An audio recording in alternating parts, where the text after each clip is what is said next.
que vous écrivez?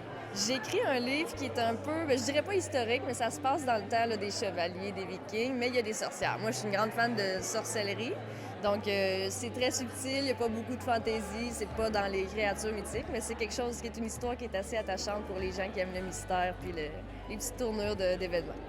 Donc là, on parle d'un premier roman. Qu'est-ce qui vous a motivé à écrire ce premier roman? C'est une très bonne question. J'ai fréquenté un homme qui m'a fait retomber un peu dans mon adolescence. Tout ce qui était justement Lord of the Rings, Harry Potter, tout le monde fantastique. Puis je me suis dit que j'ai tout le temps eu beaucoup, beaucoup d'imagination si j'essayais d'écrire une histoire. Fait que je me suis lancée, j'ai écrit une histoire, puis finalement j'y ai pris goût, j'ai fait mon premier, j'ai un deuxième qui s'en vient, puis un troisième, puis j'ai beaucoup, beaucoup de plaisir quand je pars dans mon monde imaginaire. Et comment ça marche pour l'édition de votre côté? C'est en auto-édition parce que je voulais pas me buter à des... C'est ça, c'est difficile de pas aller avec des maisons d'édition, fait que je voulais réaliser mon rêve au complet. Auto-édition, ça m'a coûté cher, mais j'ai réalisé mon rêve, j'ai mon livre dans ma bibliothèque, puis le reste, on verra ce que ça va donner. Et à date, on parle d'un premier, un deuxième et un futur troisième. Est-ce que vous avez déjà eu le syndrome de la page blanche?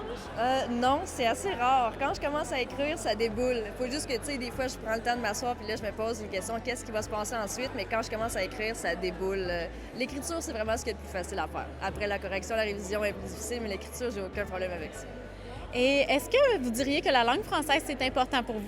C'est important, puis je l'ai fait en français. J'admets que moi, je lis presque entièrement en anglais.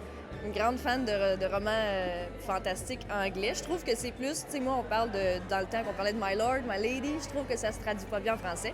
Donc, le défi que j'avais en écrivant ce livre-là, c'est vraiment de trouver les mots que je trouve qui sont romantiques, que je trouve qui sont plus littéraires, en tout cas, ce mot-là, que ça fit plus en anglais. Il faut que je le fasse sortir en français puis que ce soit autant attachant. Fait que pour moi, c'est un gros, gros défi, mais il n'était pas question que j'écrive un livre en anglais quand je viens de Saint-Sylvain, vu qu'on a une super de belle langue ici. Est-ce que certains des lieux de vos romans sont inspirés de lieux de la région? Non, pas du tout. C'est vraiment un univers imaginaire. Là. Les noms que j'ai sortis, j'allais tout avoir sur Google. Ça existe-tu déjà? Pour pas que j'appelle ma ville d'un nom de choses qui existent déjà, mais finalement, ça a tout sorti de ma tête. Tous les noms sont super originaux, les noms des villes aussi. Là. Ça sonne un peu viking, là, mais d'après moi, je pense que j'ai pas copié des noms de villes de personnes.